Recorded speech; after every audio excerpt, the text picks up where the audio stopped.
Kalau kita lihat dari sisi sentimen kan tadi juga udah. Nah, sekarang ini kita bahas saham-saham laggingnya langsung nih, Ah, Bro Michael. Karena kan kalau kita ketahui saham yang lagging itu bisa kita bilang dia telat naiknya gitu ya, hmm, Bro Michael ya. hmm, Maksudnya yang lain itu udah naik atau mungkin hmm, kondisi fundamentalnya udah mendukung, tapi kok sahamnya ini kok nggak naik-naik gitu. hmm, Nah, hmm, ini sebenarnya kan banyak terjadi ya belakangan ini di IHSG kita hmm. karena mungkin investor juga bingung harus pilih saham yang mana, sentimennya soalnya terlalu banyak. Itu bener nggak sih, Bro Michael?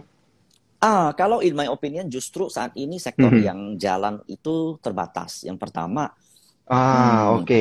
consumer itu masih belum dapat Mhm. flow sama sekali. Teknologi Mhm. malahan outflow. Wajar karena dia udah naik kencang jadi Mhm. wajar kalau dipindah. Banking per sekitar 2-3 hari lalu atau let's say minggu ini itu juga udah exhausted. Mhm. Kenapa? Wajar, kenceng banget banking dari BNI, BRI, BCA, BMRI itu semuanya udah kenceng. Jadi wajar kalau mereka koreksi. Nah, saya melihat justru ada rotasi yang cukup baik meskipun nggak ke seluruh sektor. Salah satu yang masih lagging itu adalah properti. Mhm. Nah, that's why saya melihat ada potensi minggu depan itu sektor properti Mhm. yang akan mendapatkan flow. Sementara banking dan komoditas masih slow down dulu. Gitu. Wah, ini langsung banyak nih komen bermunculan nih Bro Michael nih properti, properti, properti katanya. Nah, ini kalau emang properti nih Bro Michael yang kemudian akan punya peluang Hmm. di beberapa waktu ke depan itu sebenarnya katalis apa sih yang mendukung? Apakah ada hubungannya dengan kenaikan harga komoditas?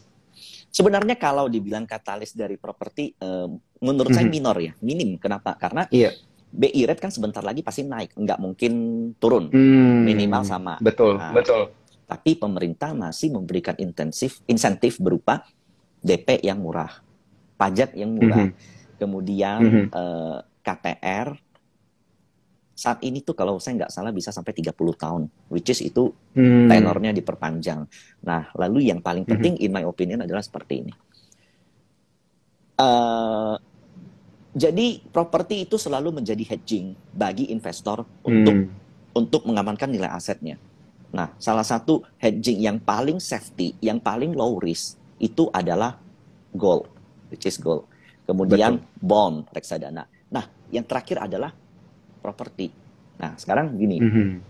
acuan emas antam kalau nggak salah udah 1 juta per gram, kalau nggak salah. Mhm. Dari 700 ribu. Mhm. Sementara oil udah kemana-mana, CPO udah kemana-mana.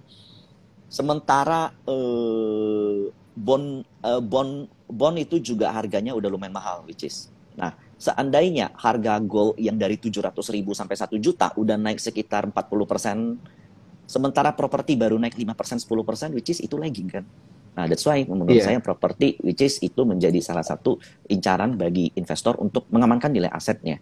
Karena itu investor Hmm. investor itu properti itu selalu menjadi hedging bagi investor untuk mengamankan nilai aset. Nah, jadi itu in my opinion seperti itu. Apalagi we know that kemarin banking flow-nya kenceng, nah biasanya memang turun keturunannya, salah satunya properti, dan hari ini yang naik Properti kenceng ya. tuh konstruksi. Konstruksi sebenarnya masuk ke dalam properti sih, tapi terakhir Aha. sektornya dipisah, itu saya masih belum pelajari gitu. Ah, ini menarik banget. Ternyata emang ada hubungannya gitu ya. Berarti ini Hmm. mau nggak mau nanti akan imbasnya ke sana-sana juga. Tapi logis banget ya ini Bro Michael kalau kita lihat properti sekarang diambil sebagai instrumen untuk hedging Hmm. gitu. Nah, untuk instrumen hedging sendiri kalau kita ngelihat dari sektor properti ini sebenarnya bisa kita lihat di emiten-emiten yang mana nih? Apakah cuman yang big cap doang atau yang small cap ini udah banyak juga nih yang sebenarnya bisa dilirik? Karena kan emiten di properti kalau kita lihat-lihat ini sepertinya nggak banyak gitu ya. Mm-mm.